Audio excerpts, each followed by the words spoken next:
Sekarang kita mau bahas dulu ya mengenai salah satu manusia yang paling sempurna di atas muka bumi ini. Betul, Sunarko. Dia ini kan merasa paling sempurna. Lebih sempurna daripada Bapak Joko Widodo. Padahal Bapak Joko Widodo sudah membangun ini dan itu. Dia apa rupanya dibangunnya? Dan juga dia merasa bahwasanya anaknya lebih sempurna daripada anaknya Bapak Joko Widodo. Sehingga dia mengatakan, lebih bagus aku ini dipimpin monyet daripada dipimpin Mas Gibran. Dan tahu kalian, berita terbaru, dia mengatakan katanya, kalau ada perintah dia bersedia untuk membakar rumah Bapak Jokowi. Dia bilang apa? Ya, katanya, kalau saya terima perintah dari Bapak Prabowo, memimpin masyarakat untuk membakar rumah Bapak Joko Widodo, saya akan laksanakan. Kau taunya cuma bisa, saya akan laksanakan. Lihat itu Bapak Joko Widodo, Bapak kami yang tercinta. Bukan cuma saya akan laksanakan. Apa dibilangnya? Saya akan lawan, saya akan lawan, saya akan lawan, saya akan lawan, saya akan lawan. Sampai jadi itu biar tahu kalian suara telolet. Apaan cuma saya laksanakan. Saya akan lawan, saya akan lawan, saya akan lawan, saya akan lawan. Itu dong. Ini nih, langsung aja. Nah. Saya sebagai rakyat yang ngasih makan dia dan ngasih fasilitas saja menuntut kalau negara ini kacau. Kecuali Presiden Prabowo memberi perintah ke saya, kumpulkan rakyat, bakar rumah Jokowi. Jaga-jaga. Karena kalau saya sekarang kumpulkan orang bakar rumah Jokowi, habis itu saya masuk penjara. Ini adalah pemerintah. Hei, Sunarko, kau bilang kau yang kasih makan. Apa kau lupa bahwa kau itu adalah pensiunan? Yang kasih makan kau itu juga saya. Biar kau paham. Sekali lagi, yang kasih makan kau juga saya. Biar kau paham. Yang kedua, kau bilang tadi mau bakar rumah Pak Jokowi. Ya, dengarkan baik-baik. Kalau kau merasa paling hebat, kalau kau punya nyali, lakukan. Ya, jangan menunggu perintah. Jangan menunggu perintah dari Pak Prabowo. Bapak ini pun juga memprovokasi. Jangan dikompor-kompori, Pak. Kalau kau emang punya nyali, cepat bakar, jangan nunggu perintah dari Bapak Prabowo. Tampak kali satu kampung kita. Bukan kompor. Seperti yang kau inginkan. Kalau hanya menunggu perintah, anak TK pun bisa, ya, biar paham kau, ya. Tapi kalau kau punya nyali, lakukan. Tapi ingat, kalau ada sesuatu dengan Pak Jokowi dan keluarga Pak Jokowi, kau bertanggung jawab. Supaya kau paham, ya. Kalau hanya berkuar-kuar saja, hanya cuap-cuap saja, nggak ada gunanya. Betul. Kalau hanya mengandal kumis, tidak ada gunanya. Ingat. Iri Bapak ya, gara-gara gak ada punya kumis ya.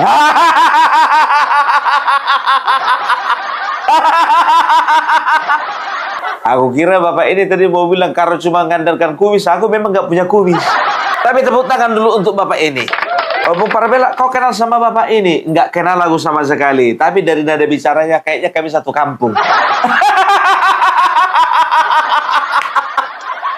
Tepuk tangan dulu. Betul. Ya, yang dibilang Bapak ini. Yang pertama, ya Sunarko itu pengecut. Karena apa? Ya, dia ya seolah-olah ingin mengadu domba antara Bapak Prabowo dengan Bapak Joko Widodo. Kalau ada perintah dari Bapak Prabowo untuk memimpin masyarakat untuk membakar rumah Bapak Joko Widodo, saya akan laksanakan. Ya, jadi seolah-olah dia ingin menggambarkan bahwasanya satu ketika pun Bapak Prabowo ya itu bisa menyuruh dia untuk membakar rumah Bapak Joko Widodo.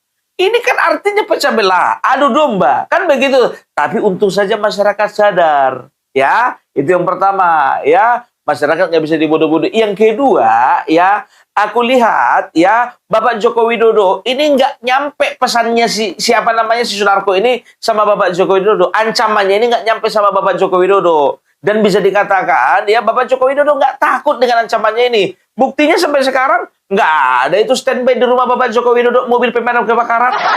Kalau misalnya di rumah Bapak Joko Widodo ada standby mobil kebakaran, ya pemadam kebakaran, bisa jadi Bapak Joko Widodo kena gertakannya si Sunarko ini. Ini artinya aman-aman aja, nggak ada itu mobil pemadam kebakaran, nggak ada.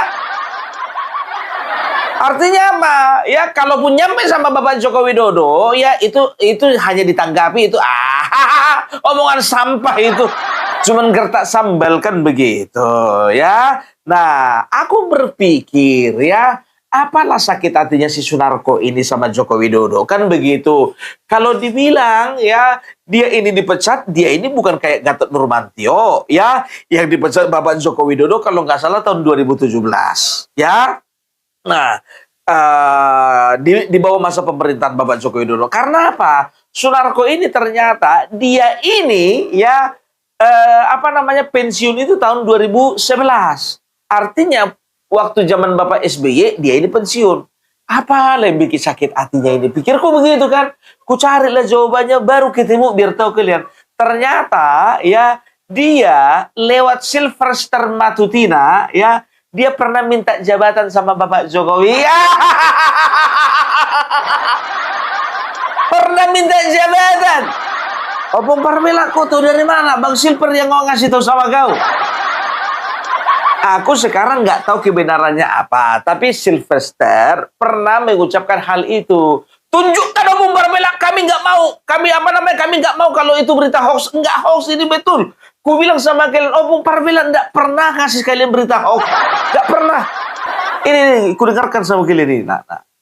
Sunarko, kau juga udah pernah ditangkap itu. Habis itu dibebaskan, jaminannya Pak Luhut loh. Baru mereka bilang Pak Luhut penjilat itu. Kurang asem banget ini orang-orang ini. Tangkap Sunarko. Kumis tebal kau.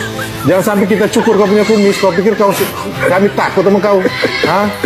Ya kan, dulu kan kita berkawan juga. Kalian minta-minta jabatan ke Pak Jokowi kan melalui saya juga. Kita kan berkawan juga dulu. Kalian kan minta-minta jabatan kan dari saya juga. Cie yang minta jabatan. Cie yang sakit hati gara-gara gak dikasih jabatan. Cie, hidup Sunarko. Hidup Sunarko. Hidup Sunarko. Ternyata ya berkumpul antara orang yang kehilangan jabatan dengan ya yang minta-minta jabatan. Siapa yang kehilangan jabatan Opung Parmela? Said Didu, Refli Harun, Anies Baswedan itu kehilangan jabatan. Nah, Sunarko termasuk golongan yang minta-minta jabatan, tapi nggak dapat sampai sekarang. Dan sekarang menjilatnya sama Bapak Prabowo. Kau kemarin waktu di Pilpres pilih siapa? Kau kan pilih Anies Baswedan. Kalau kau pilih Anies Baswedan, kau minta jabatan sama Anies Baswedan, bukan sama Bapak Prabowo. Ini pura-pura kau bilang lah, kalau saya dapat perintah. Kalau saya dapat perintah. Perintah apa? Kalau kau mau minta perintah sama Anies Baswedan. Begitu udah naik Bapak Prabowo dengan Mas Gibran, mau kau masukkan Mas Gibran sebagai wakil presiden, siapa lo? Ternyata minta jabatan dia, makanya dia mau gulingkan Mas Gibran. Karena apa? Kalau di situ masih Mas Gibran, kemungkinan besar dia nggak akan pernah dapat jabatan. Karena apa? Bapaknya dulu menghalang-halangi dia untuk mendapatkan jabatan. Aduh, udah kebaca ya semua kawan-kawan ya. Udah kebaca ya. Minta jabatan. Lewat siapa? Sylvester. Kata siapa? Kata beliau. Bukan kata Opung Parmela. Enak aja lu mau ngomong-ngomong, mau bakar-bakar rumah Bapak Joko Widodo. Siapa kau mau bakar rumah Bapak Joko Widodo? Sama kayak ini bilang Bapak tadi ya. Kalau memang betul-betul berani kau, jangan rumah Bapak Joko Widodo bakar duluan. Bakar itu rumah Pas Pampres dulu. Kalau memang berani kau ada nyali, rumah Pas Pampres dulu kau bakar, baru rumah presiden. Banyak kali gayamu mentang-mentang kau mantan danjen Kopassus gitu.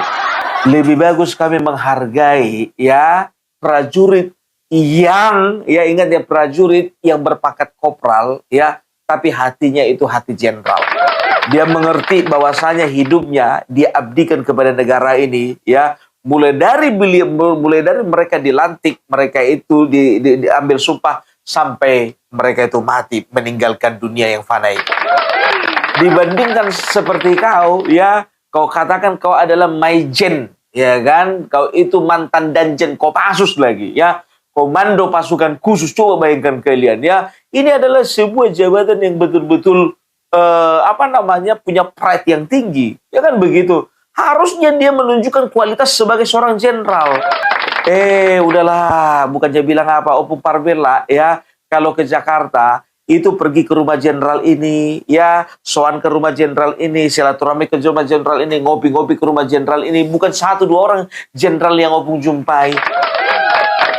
Tapi aku melihat bagaimana mereka mengabdikan diri mereka dan mereka sangat gerah ya dengan manusia-manusia seperti ini ya, dengan modelnya Sunarko, model-model teman-temannya itu, setelah itu modelnya Ugroseno ya, mau jenderal posisi dan juga jenderal daripada TNI. Ya Opung Parbella masih punya teman. Nggak ada tuh kayak kalian. Ya itu dia. Dan tahu nggak kalian, ya permasalahan Mas Gibran ini selalu mereka gembar-gemborkan sekarang. Karena apa? Mereka tahu bahwasanya ijazah Bapak Joko Widodo, permasalahan ini sebentar lagi akan selesai. Makanya mereka sekarang sudah mulai melompat ke ijazah Bapak Mas Gibran, ya kan? Kemarin pertama-tama Denny Indrayana katanya akan mengeluarkan 100 juta, naik menjadi 200 juta, kan begitu. Sekarang biar tahu kalian udah naik menjadi 1,153 miliar. 1,13 miliar biar tahu kalian. Ini ya udah dapat sumbangan. Sekarang begini, ya kan? Kalau bicara masalah sumbangan, ya kalau emang udah ada di tanganmu, tunjukkan itu udah ada di tanganmu, kan begitu. Tapi kalau cuma ngomong doang ya dari aku 5 miliar. Dari aku 5 miliar. Naikkan. Dari aku 5 miliar, minggu depan ku naikkan 10 miliar. Minggu depannya lagi ku naikkan lagi 15 miliar. Pokoknya tiap minggu kita bikin naik 5 miliar. Kalian cuma omongan. Karena kalian itu sebetulnya ya memang terdiri dari orang yang pintar ngomong, nggak pintar action. Cari panggung Denny Indrayana ini, ketahuan kali ya. Aku bilang sama kalian, orang yang mau menyibukkan dirinya dengan masalah ijazah palsu, ya itu rata-rata pengangguran. Pengangguran nggak punya kerjaan. Paling banter jadi konten kreator.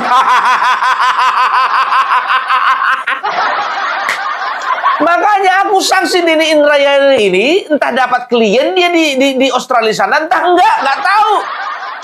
Apa gara-gara dia udah nggak ada lagi, nggak punya klien dia di sana, nilai jualnya terlalu rendah, makanya dia balik lagi ke Indonesia. Ya kan, bikin huru-hara, biar apa? Biar dibidik, biar disasar, biar jadi pusat perhatian. Kan begitu, ya kan? Untuk apa? Mendongkrak namanya, ya kan? Sama banyak pengacara-pengacara yang masuk, ya, ke lingkaran ini supaya apa? Supaya dapat nama, dapat pamor. Karena apa? Pengacara itu nggak perlu atau nggak peduli, ya, dia itu yang dibelanya itu benar atau salah. Yang penting dia naikkan pamor dulu. Dinaikkan biar tahu kalian saja di 1,153 miliar. Perhatikan kalian ini.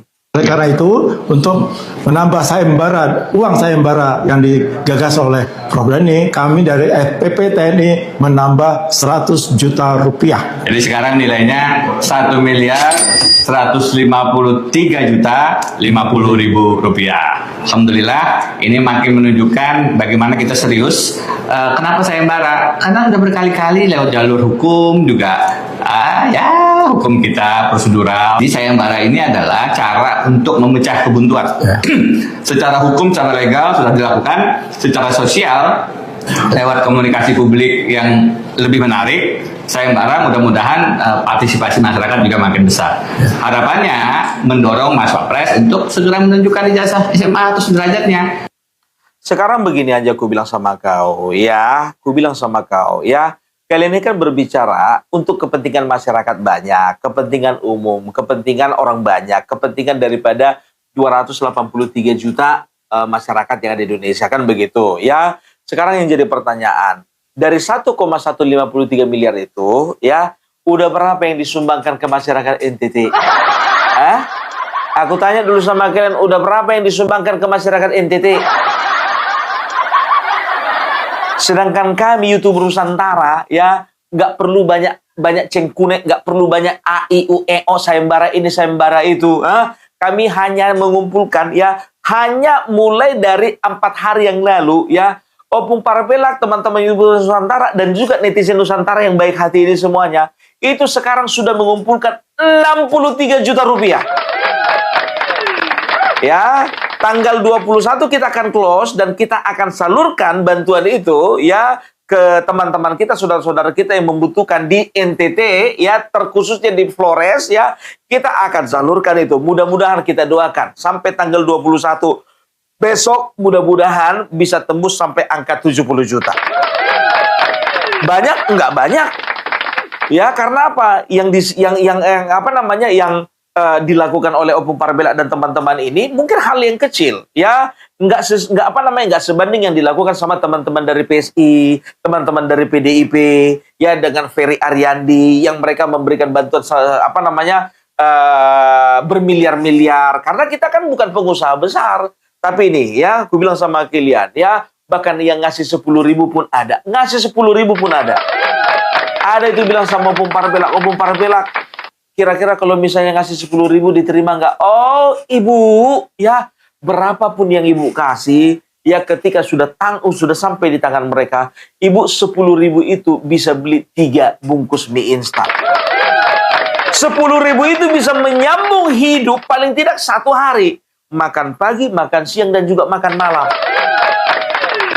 Itu dia, ya, karena apa, saudara-saudara kita banyak yang kelaparan di sana, banyak yang membutuhkan bantuan, obat-obatan, pakaian, dan segala macam.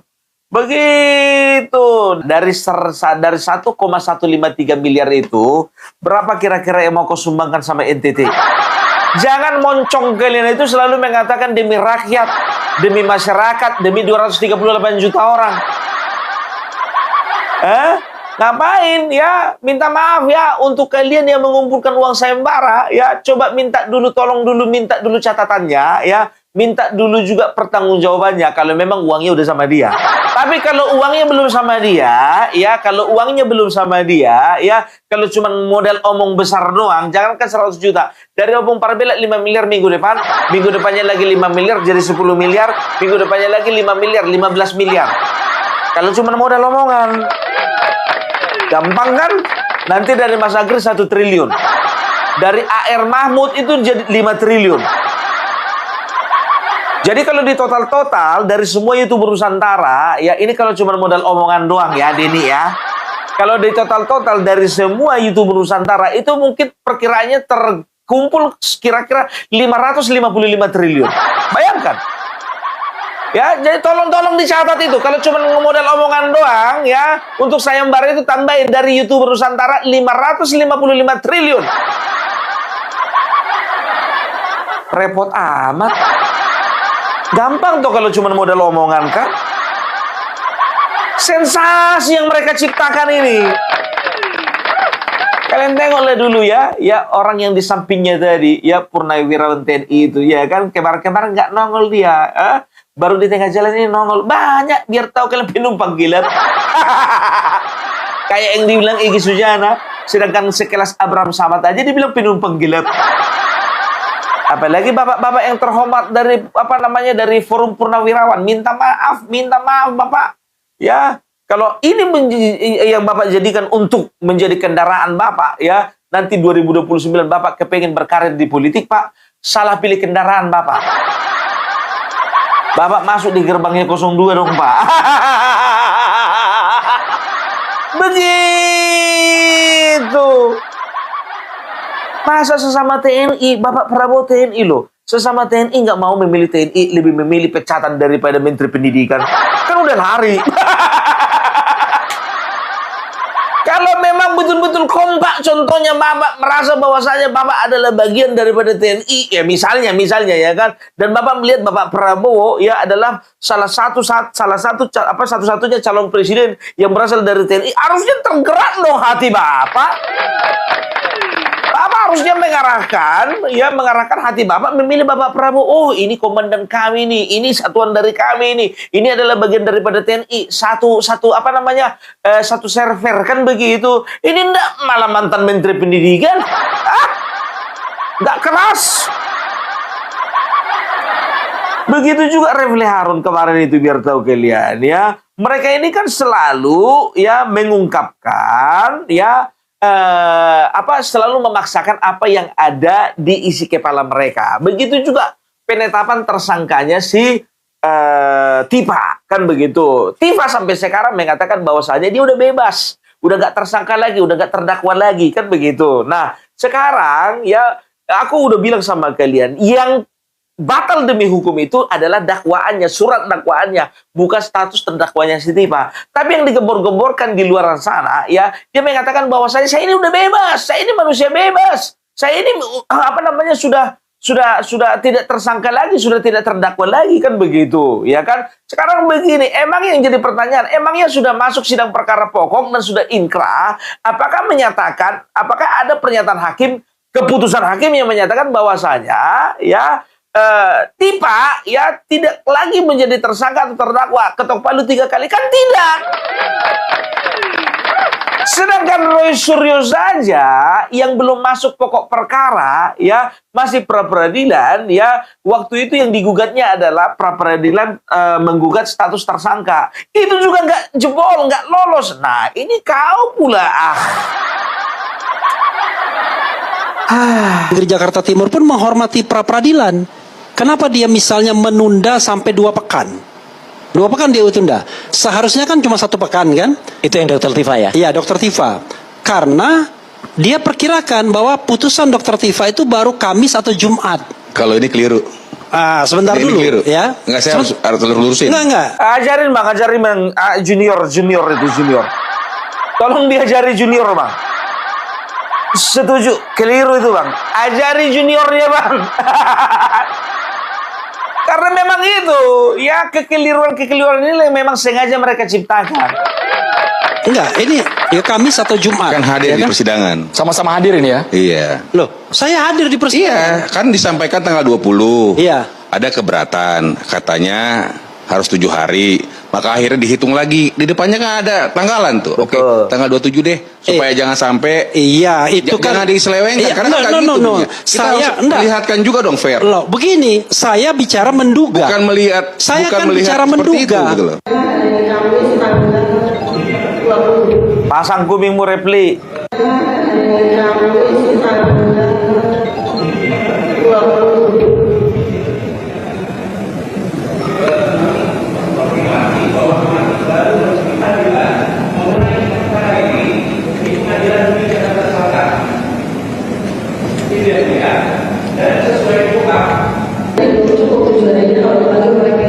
Jadi persidangan tanggal 27, begitu ya, dipanggil untuk hari Kamis tanggal 27 Agustus.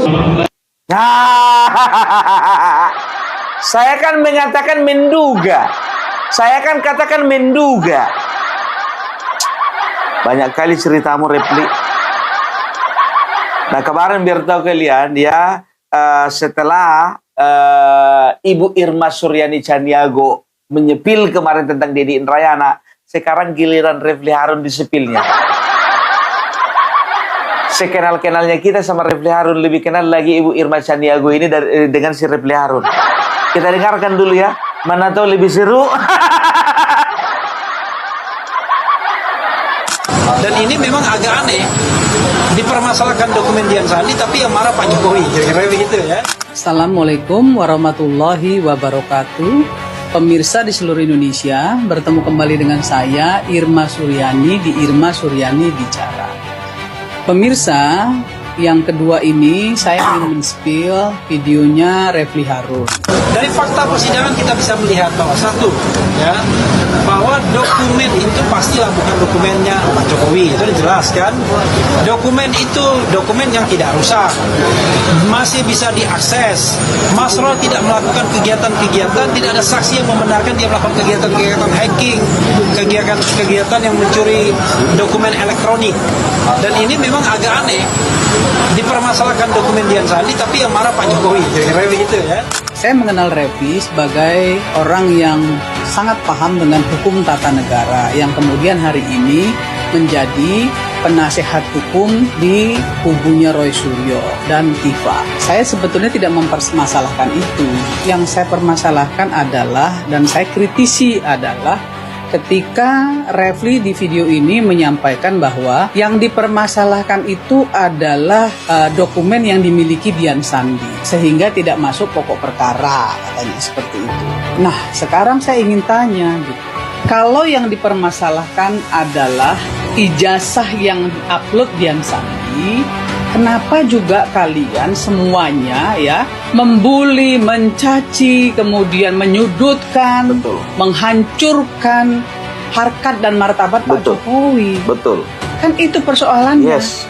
Kenapa pula kemudian sekarang ribut bahwa dakwaan tersebut tidak bisa dilanjutkan karena tidak memenuhi syarat, terjadi error in objecto dan error in persona. Surat dakwaan yang diajukan kepada saya mengandung dua kelemahan utama yang membuat sidang atas nama saya sebagai terdakwa tidak bisa lagi dilanjutkan, yaitu terjadi error in objecto dan error in persona. Nah, kenapa sekarang tiba-tiba ya minta bahwa perkara ini tidak dilanjutkan?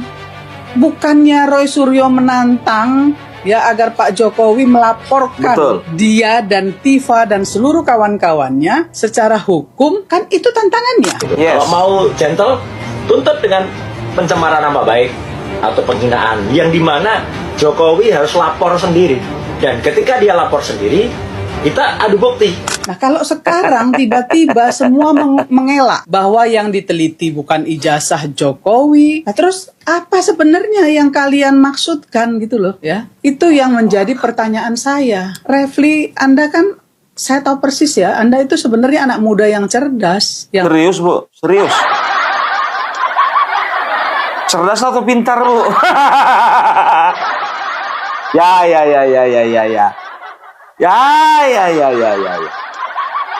Lanjut. Terus terang saya respect. Tapi saya juga bingung akhir-akhir ini melihat situasi, kondisi yang omongan klien-klien Anda itu bolak-balik. Gitu ya, bolak-balik. Coba aja lihat nanti ya di video-video yang akan saya tampilkan nanti. Hari ini bilang tidak pernah mengatakan bahwa ijazah Pak Jokowi itu palsu, tapi lain saat bilang bahwa yakin 99% palsu. Di sisi lain hari ini ketika masuk dalam pengadilan malah mengatakan bahwa tidak pernah mengucapkan bahwa ijazah Pak Jokowi itu 99% palsu. Ada yang namanya jejak digitalnya. Seharusnya pernahkah saya bicara, pernahkah coba Bapak lihat soal tahun ini, pernahkah Dr. Tifa bicara 99,9% tidak pernah palsu. Ya, dengan taraf kepercayaan 99,9%. Ini enggak 99,9% lagi, 100% palsu, kami bisa buktikan. Anda sebagai kuasa hukum bisa nggak sih melihat pernyataan-pernyataan yang selalu bertolak belakang satu dan lain itu? Ini kegaduhan-kegaduhan seperti apa yang kalian inginkan? Betul. Coba pikir baik-baik. Negeri ini butuh kondusivitas. Ya. Karena hari ini di saat ekonomi dunia tidak baik-baik saja dan pemerintah sedang berusaha sekuat tenaga mensejahterakan rakyat karena situasi ekonomi tidak baik, seharusnya nggak boleh gitu ya ada orang yang membuat gaduh di negeri ini, ya, membuat pemerintah tidak fokus. Saya tuh sebenarnya nggak pernah mau nih ngomongin soal ini ya, apalagi men-spill Refli Harun. Tapi hari ini saya men-spill karena saya merasa terganggu juga nih ya, geli gitu ya terhadap apa yang disampaikan Refli di video ini. Jadi saya kira cukuplah. Gentle aja semua gentle, semua clear. Teruskan sidang sampai selesai. Karena siapa yang menuduh dialah yang mendalilkan. Siapa yang menuduh dialah yang harus membuktikan dan punya bukti. Lah kenapa minta buktinya kepada JPU? JPU punya bukti untuk menuntut kalian. Keliru-keliru ini pernyataannya sebagai pengacara. Menurut saya sudahlah, ikuti prosesnya. Emang nggak bakat Bu dia jadi pengacara, Bu. Kalau menurutku nggak bakat dia itu jadi pengacara. Karena apa? Seringkali walaupun dia pengacara, tapi kebanyakan minta nasihat dia. Nasihat sama Ugroseno, nasihat sama ini, nasihat sama purnawirawan yang lain. Aneh kan? Makanya belajar sama orang yang tepat, sama Konstitusi gitu loh.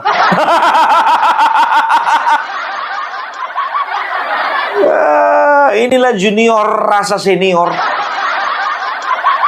Stop, sudah tidak perlu lagi caci maki, bully-bully. Hari ini tempe, besok dele ngomongnya. Saya ngelihatnya tuh mohon maaf ya, kenapa selama ini saya nggak mau ikut dalam peristiwa ini gitu ya? Karena menurut saya ini peristiwa yang sebetulnya nggak perlu terjadi, ya, nggak perlu ada. Karena UGM sudah menyampaikan, kawan-kawan Pak Jokowi juga sudah memberikan kesaksian, apalagi? Saya Ova Emilia, Rektor Universitas Gadjah Mada. Joko Widodo lulus program sarjana pada tanggal 23 Oktober 1985 dengan indeks prestasi di atas 2,5 yang memang merupakan indeks prestasi minimal. Joko Widodo telah menerima ijazah asli sesuai ketentuan.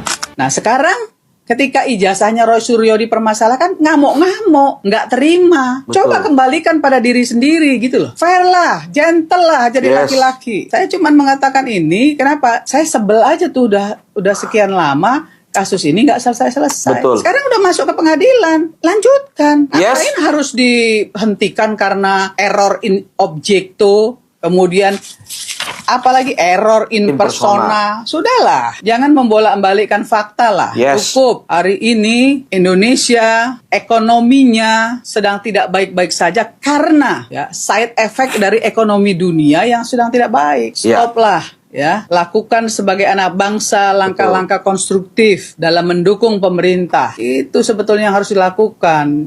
Bukan dengan terus-terusan ya, dengan drama-drama. Aduh, malu terus terang saya mendengar apa yang kalian sampaikan statement satu, statement lain di medsos, di TV nasional gitu ya. Tidak memberikan diskursus positif kepada masyarakat ya. Membelah bambu, membelah masyarakat untuk saling membenci. Aduh, nggak konstruktif lah ya. Stop bully-bulian, stop caci maki. Teliti. Tidak perlu sampai ke kuburan, tidak perlu sampai ngomongin otak Jokowi kecil. Tidak perlu mencaci maki Pak Jokowi, tidak perlu. Yuk kita sama-sama bangun bangsa ini, ya. Jangan pecah belah, jangan belah bambu, jangan hadap-hadapkan rakyat dengan rakyat, dan kemudian menghadap-hadapkan rakyat dengan pemerintah yang selalu terjadi, ya, dalam setiap ada masalah di negeri ini. Kita kasihan dengan Pak Presiden yang fokus untuk bisa mencapai Indonesia Emas dengan semua programnya, ya, walaupun kita tahu ya banyak yang tidak membantu, justru malah merusak program-program Pak Presiden di lapangan. Dan itu yang harus kita kecam, kita kawal, kita support Pak Presiden Republik Indonesia, Bapak Prabowo Subianto. Salam keindonesiaan.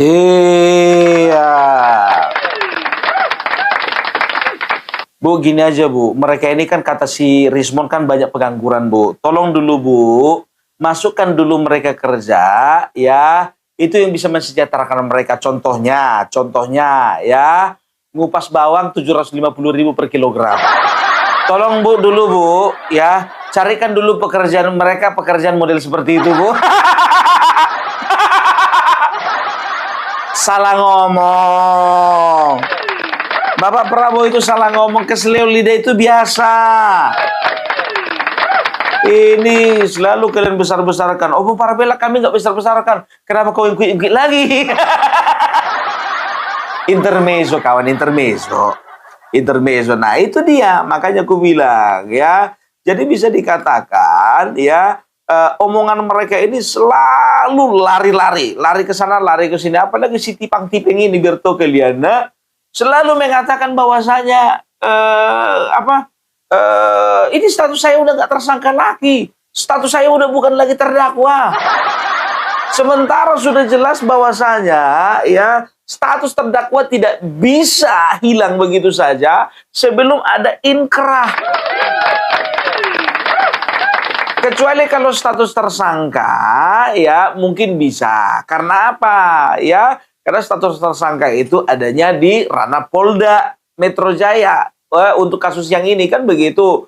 Keluarlah, terbitlah contohnya SP3, surat pemberitahuan penghentian penyidikan. Oke, kalau itu boleh status tersangka. Nah, sekarang kan udah dilimpahkan ke pengadilan. Kan begitu, dilimpahkan ke kejaksaan serahkan ke pengadilan berkas-berkasnya, sudah jadi terdakwa. Ya kalau sudah di pengadilan ya emang bisa hilang begitu saja? Nggak bisa, harus ada inkrah, harus ada ketok palu. Begitu. Jangan mau kita dibodoh-bodohi sama orang bodoh. Gak tahu kita di Indonesia ini terlalu sering kita dibodoh-bodohi sama orang bodoh.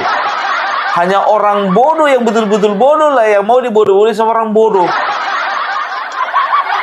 Ya, itu dia. Ingat, ku bilang sama kalian, belum tentu orang yang pintar secara akademik, dia itu pintar di dalam kehidupan. Belum tentu orang yang dikatakan cerdas secara akademik, dia itu juga cerdas di dalam kehidupan.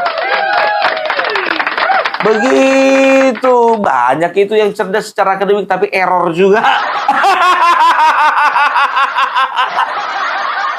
Oke.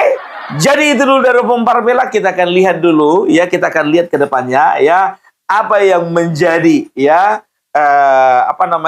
apa yang menjadi langkah-langkah daripada kubunya Roy Suryo untuk melawan Bapak Joko Widodo ini. Oke?